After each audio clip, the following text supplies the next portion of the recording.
Good evening. It's the 29th of November 2012. This is KTN. Welcome to this edition of KTN Prime. And tonight we are going to be filling you in on the traffic laws that you might not exactly understand and know about. And we'll be speaking to the Commandant, Traffic Police Department tonight. Well, William Ruto and Uhuru Kenyatta are sleeping a bit happy today because civil society activists went and withdrew a case that they had lodged against them in court. We will be looking at the impact of that later on in this bulletin as well. My name is Eric Latif. Welcome. And I'm Joy Doreen Bira. Let's take a look at the highlights.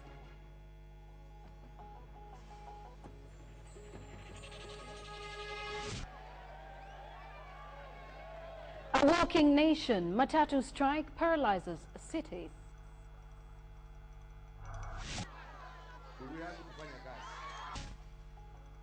All clear for ICC pair. Lobby drops integrity case. Kwa sasa wale tumekubaliana ni wale tuko mbele yenu. Where is the deal? Parties in mad rush for political pacts. And banking on change. KCB names a new CEO.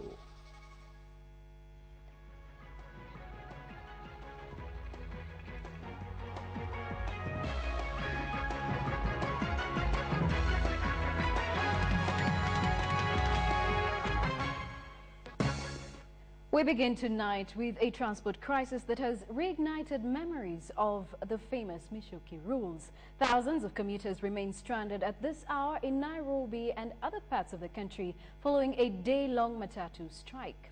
The operators are protesting the new traffic laws and that are due to take effect on Saturday. Well, several motorists were attacked and injured by their colleagues earlier today for defying the strike call. KTN's Sophia Wanuna begins our coverage of the crisis from here in Nairobi. Early Thursday morning in Kiambu, a minibus plying Route 106 is vandalized by Matatu touts, angry at its driver for not joining the strike.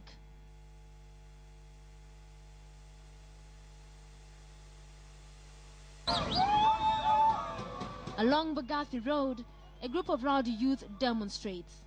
Scenes replicated in some parts of the country,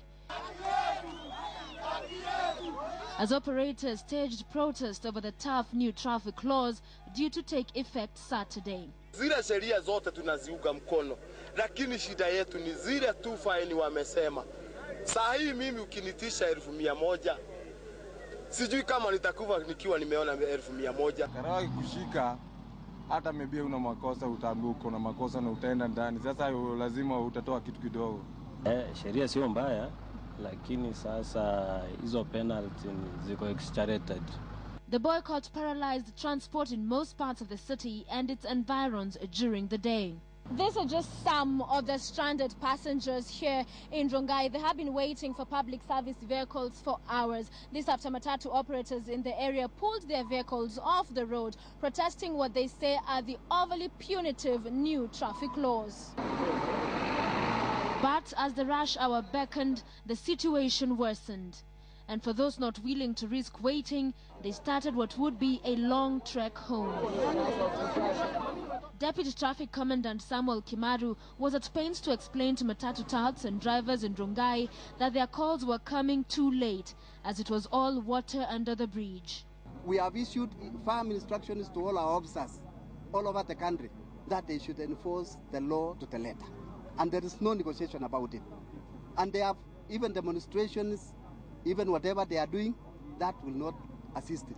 There is also other good things in the law, including that the owners of these public service vehicles have to employ the drivers and conductors in a permanent service and also pay them salary every month. However, not all are against the new traffic laws. Hiyo sheria itatusaidia because overlapping ndio inaleta jam, alafu tena speed ndio inaleta hizo ma accident. Sheria ni nzuri, zinafaa zifuatwe. Okay. Sababu hakuna haja watu wakufe sababu ya vitu ambaye hazieleweki. The Matatu operators have vowed to continue with their protest in the vain hope that the law will be amended even before it takes off. But for now, come the 1st of December, they will have no option but to abide by the new traffic rules or stay off the road. Sophia Wanuna, KTN Prime. So paralysis on the roads because these Matatu operators have just kept off. So what are these operators so angry about? KTN's Ansoy Mwendia has been reading through the amended act and now reports on the provisions that could change the way Kenyans drive for good.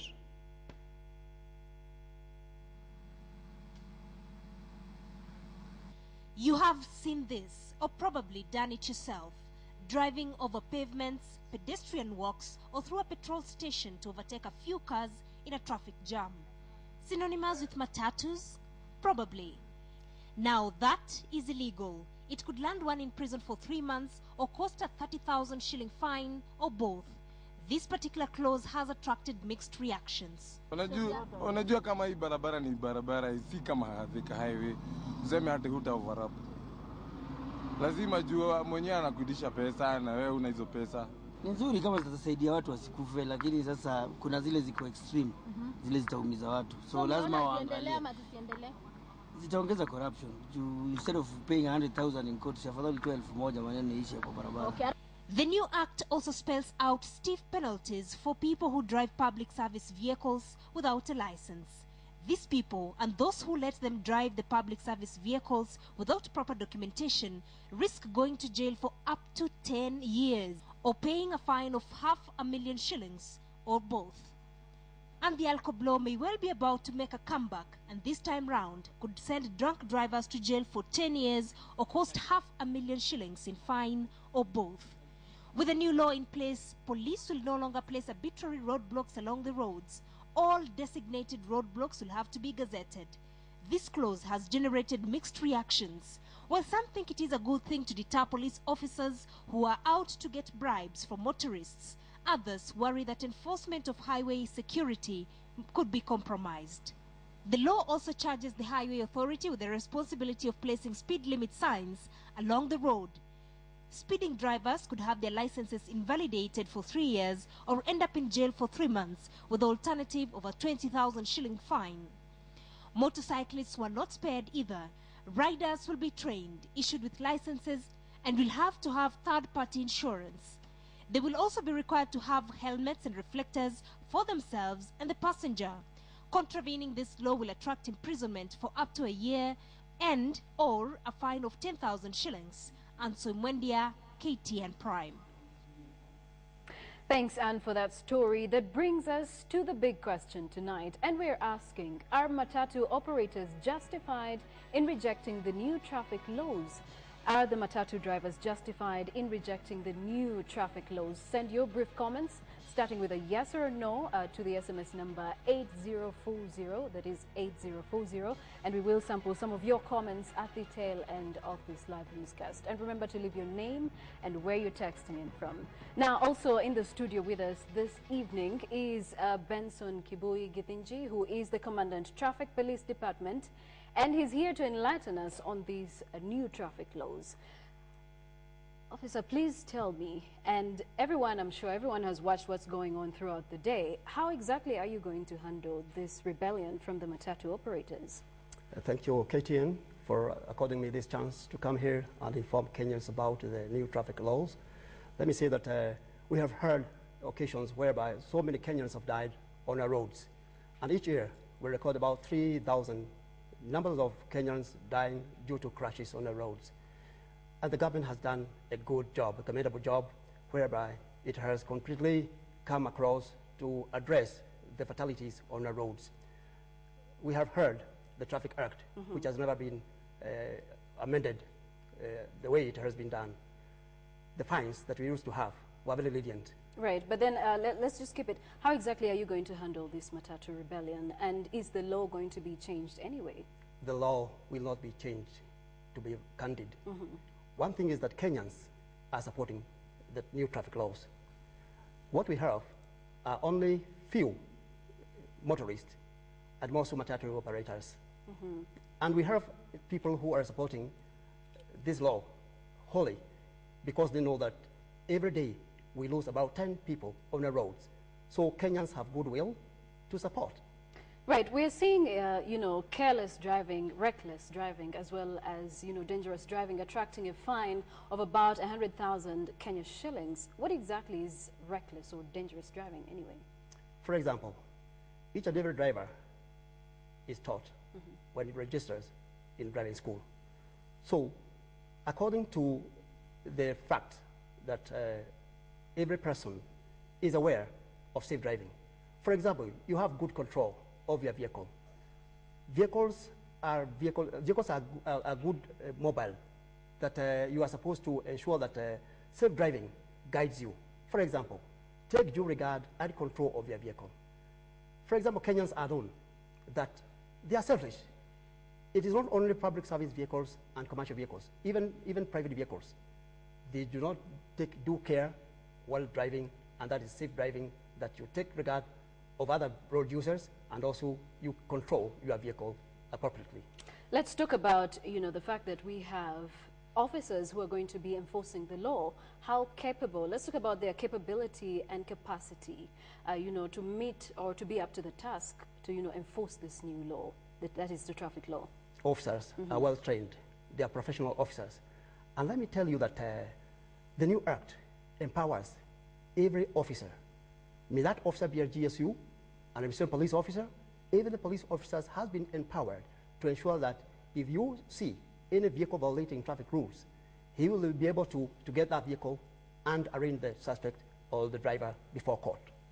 Well, if you say that they will be able to arraign the driver before court, let's also not leave out the fact that we have issues. You know, kitu kidogo is a very famous phenomenon that every Kenyan, I'm sure, is very aware of when it comes to traffic officers.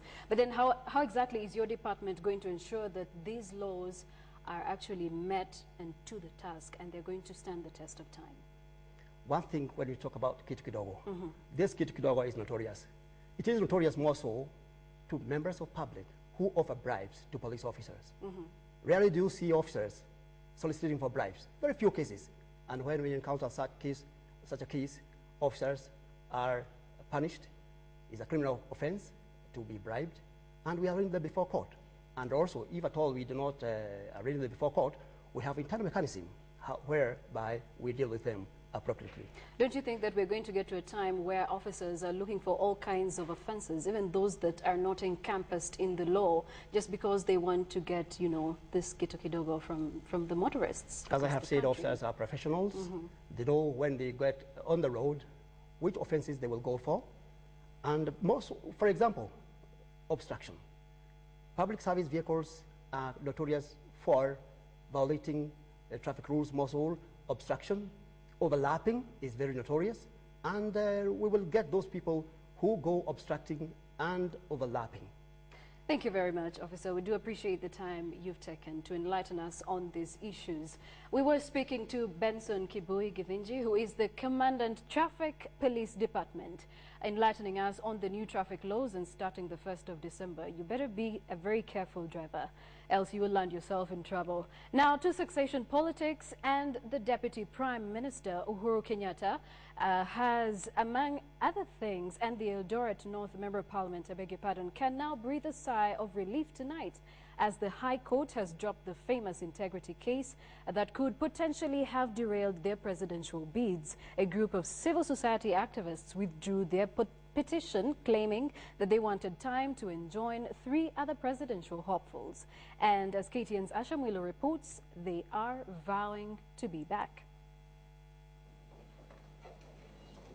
The 3-judge bench hearing the integrity case against the 2 ICC suspects was left perplexed by the petitioner's decision to withdraw the application.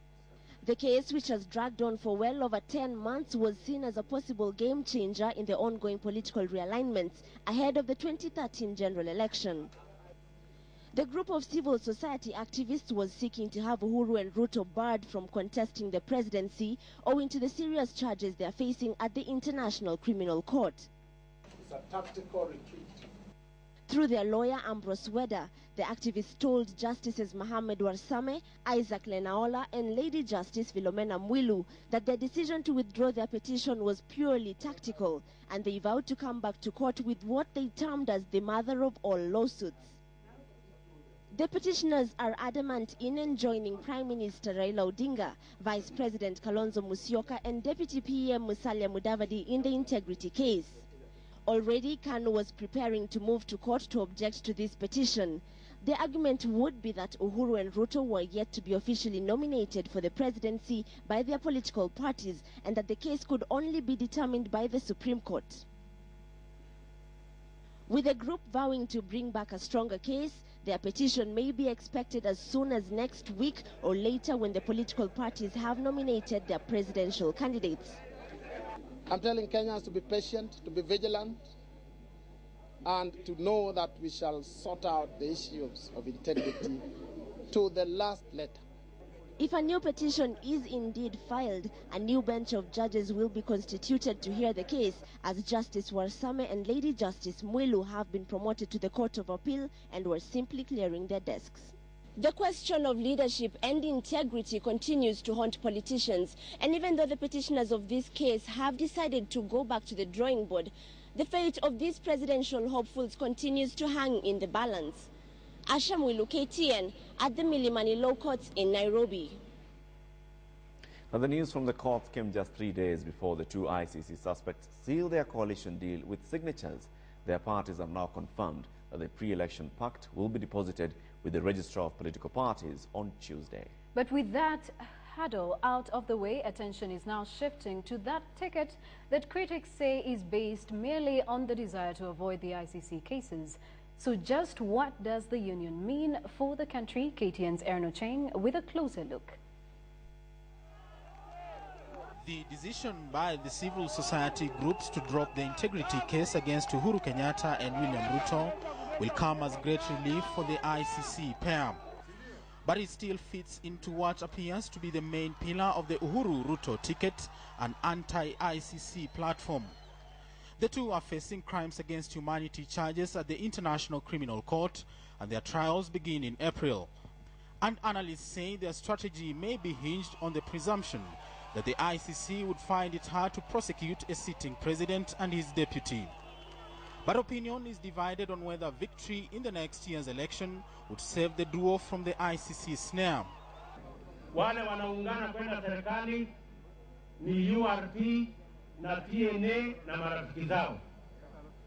Wale wanaungana kwenda kupinzani ni watu wa kitendawili na wengine hapo. We believe through the strength of God that whatever we will still get over them and be on the ballot and form the government in March of next year. The British government, through the High Commissioner Christine Turner, was the first to sound a warning that a government led by either of the two would sour the relationship between Nairobi and London. Former UN Chief Kofi Annan, who mediated Kenya's post-election violence too, has warned that Kenya risks being isolated by the international community if the two are elected into office before they are cleared of the charges. There is only one way ahead. These cases are against individuals and not against any tribe or group. Justice must be done, and Kenya is obliged to assist the court in accordance with the Rome Statute. U.S. Secretary of State Hillary Clinton, on her visit to the country, was quoted as having questioned the rationale of the ICC suspects to participate in elections. The West is traditionally a close ally of Kenya, and every president strives to maintain that relationship. But analysts say Uhuru and Ruto may have counted the cost. Uhuru and Ruto come the runoff, which will be on April 11th, are not going anywhere. They will not go to The Hague. They will not make an appearance. It's going to be a no-show. They'll be here. And what they are telling the new Campo, the new lady, come and get us. And if you come to get us when I'm president and I'm deputy president, you will have yourself to blame. Sudan, whose President Omar el-Bashir is wanted in The Hague for war crimes, is perhaps the closest inspiration for the two suspects. He remains president and travels to a select group of countries, but he is forever hounded by the prospect of being arrested, with the threat of sanctions never too far away. Critics fear that Kenya could go the same way. But if Uhuru and Ruto win and choose not to present themselves at The Hague for the case, then Kenya should not rule out a possibility of a presidential by-election if the two are found guilty and convicted before their 5-year term ends. In that scenario, the Speaker of the National Assembly will take charge of the country until the conclusion of the election, perhaps the reason why the position of Speaker has featured prominently in the pre-election coalition talks. What this means then is that the verdict has to be in the hands of Kenyans. The question is to either vote these two people in. They're calling it a referendum against the ICC, but we must also say it's a referendum against the IDPs as well. Whichever way their joint presidential bid takes, a Uhuru Ruto crack at the presidency is bringing forth more questions than answers. Aaron Ochieng, KTN Prime. So this hate cloud keeps hanging over Uhuru and Ruto, keeps coming, going, and coming back. And today in the studio, I'm joined by Harun Dobi. He's a lawyer, executive director of Haki Focus, Rights and Governance Advocacy Institute. And first question, Harun, is quite clear. Is Uhuru and Ruto, are any of them off the hook just because these activists have dropped the case? I would probably reframe the question and ask whether they were ever on the hook. I doubt that they ever were, because of two things. One is that this case that was filed, in fact, if I may now declare publicly, that it was filed against my own advice, as well as the advice of my colleagues, that it was filed in advance. Two, it was personalized. I think there is, we need to distinguish between the principle of integrity from the individuals. Now, as soon as it was personalized and made a case against Ruto and Uhuru, that delegitimized the suit itself. I know that some of our colleagues went to the case to perhaps salvage the little they would get, but that was a big issue. Because of this point, the fine point is that at the time the case was being filed to stop them from contesting for office, there was no vacancy that was available. Even as we speak today, there is no vacancy for the office of president or governor or any other that is available, because the IEBC is yet to declare other seats vacant. And that's why I'm saying that they were never on the hook. Two, they will not be off the hook, so to speak, because the moment their political parties or the IEBC deals with them and perhaps either clears them or stops them from being cleared on account of either being persons who have passed the threshold of integrity, that is when you can now say either the IEBC itself declares that they are not persons who fit to run for office, or if they say so, an individual Kenyan or association of Kenyans can go to court and say, no, wait a minute, on account of the evidence that we have, these persons do not qualify to run for office. Therefore, the answer is in the negative. It was a bit premature, so. Actually, there is no need to celebrate at all. Okay. Isaac Hassan has previously said that he's basically leaving this to the courts. If the courts, whatever the courts decide in the case of Uhuru and Ruto, the IEBC will abide by that. I would imagine that perhaps Isaac Hassan was having the sort of expectations most Kenyans have been having on this case, which in a sense now results to what the kind of betrayal, the sense of betrayal people are feeling around the withdrawal of the case, which was also a false expectation, because he should have realized that actually the buck stops with the IEBC in terms of determining which is the candidate who will fit the bill in terms of bringing honor and dignity and integrity and repute to the office of whichever public office that person will be running for. Are you saying that let's say come Tuesday, TNA and URP they decide that they are going to have whatever kind of arrangement, and Uhuru and Ruto are in the ticket? Right. And when they present their papers next year to the IEBC can actually tell them, we do not think. Certainly, that is the function of the IEBC actually. It's supposed to say, you, Eric Latif, on account of the following things, that you have probably been running KTN and it has been making losses over the years, and that complaints have emerged because of impropriety, and you have done nothing as CEO, you are not fit to be the CEO of the country, and therefore you do not qualify under the integrity test. It may be difficult for some Kenyans to accept, but what is important to note is that the standard of integrity, the level of the proof of integrity test is far lower. The bar is far lower than that of the absolute truth in terms of the standard of proof for criminal cases. And I would like to disabuse. It's a matter of perception. this not just perception. I think there is a confusion that Kenyans are having, and this, some lawyers have also helped to confuse Kenyans more when they are making Kenyans think or believe that you need to have been convicted of a criminal offense in order to fail the integrity test. No. Actually, the standard of proof is far lower than that of absolute proof in terms of proof beyond reasonable doubt. So if there are suspicions that you are a wife beater, that you have been stealing your brother's milk, that you do certain things that are really, you know... The IABC can still stop you. IABC can say no. So how would this work then? An ordinary Mwananchi can go to IABC and lodge a complaint? If you've got evidence, you've got a copy of the charge sheet that these guys are facing a criminal charge. Let me ask you, Eric, what is the point that in respect of ordinary citizens who are working, public servants, clerks, sweepers, PSS, whoever they are, that the standard of their response to the law is far higher than the politicians who are seeking even bigger office? Because if you realize, if a PS today is charged with the offense of perhaps abuse of office, that he has enriched himself or his relatives improperly, immediately he's charged in a court of law, he would be required to step aside or to actually vacate that office until the charge is finished.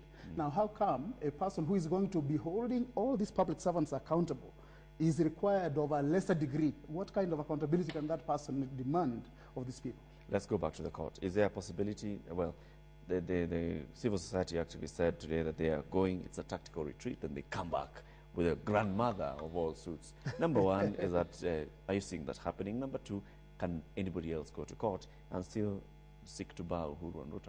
Actually, I thought I will say two things about this. One, when you say that this is a tactical retreat, it's a confession to abuse of court process, that you are walking in and out of court as you wish, because you think you will want to achieve certain objectives which are outside of the due process of the law. And therefore that I take particular exception to my colleagues who said that it was a tactical retreat. Two, the point that they want to withdraw and come back again, either it is an acknowledgement that they were influenced by factors outside of the case, outside of the law, outside of, in terms of politics, or they are basically saying, we will come back another day, we will see what happens. But, and this is a question I would ask them, and especially my colleagues, because I'm told that a colleague who was part of the team that withdrew the case is part of the legal advisors to one of the political parties associated with one of the respondents. I'm not going to say whom, but the question therefore becomes, what was the integrity question in respect of the lawyer who is pretending to be acting on behalf of a respondent, on behalf of the petitioners, but actually advancing the interests of the respondent? But that is a question. So there are many issues that will need to be answered here. Well, we'll wait and see how this ball plays. Of course, there's still a lot of time, not so much time, but there's still time to see how this actually rolls out. Thank you very much, Harun Robi, for joining us this evening. And of course, we'll be calling you back here before the election gets in. Anytime. Well, we're talking about coalitions. And elsewhere, Vice President Kalonzo Musyoka and Prime Minister Raila Odinga has also appeared to be closing in on a pre-election deal. Top allies of the two leaders held lengthy talks today, and reports that a deal was within reach. This is as Embattled Justice Minister Eugene Wamalwa closed his own deal with KANU, Vision Party, and UDM. Here's KTN Samugina. To set the tone for the frantic search for the elusive election pact was Prime Minister Raila Odinga's ODM negotiating team in a closed-door morning meeting with the team from Vice President Kalonzo Musyoka's Wiper Democratic Movement. The meeting was convened at the town office of Raila's ally, James Orengo. Kangundo MP Johnston Muthama and Kibwezi's Philip Kaloki represented the Wiper Party, while Public Service Minister Dalmas Otieno joined James Orengo on the ODM side. We are making very good progress. You know, in ODM, we don't want to speak until we speak.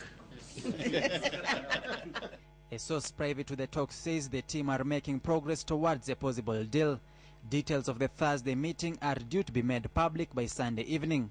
But tough wars are rocking the Kalonzo team, with one faction spearheading a Kalonzo-Raila deal, while a splinter group is rooting for a Kalonzo-Mudavadi pact. Ambao wako tayari tuzungumze, tutazungumza.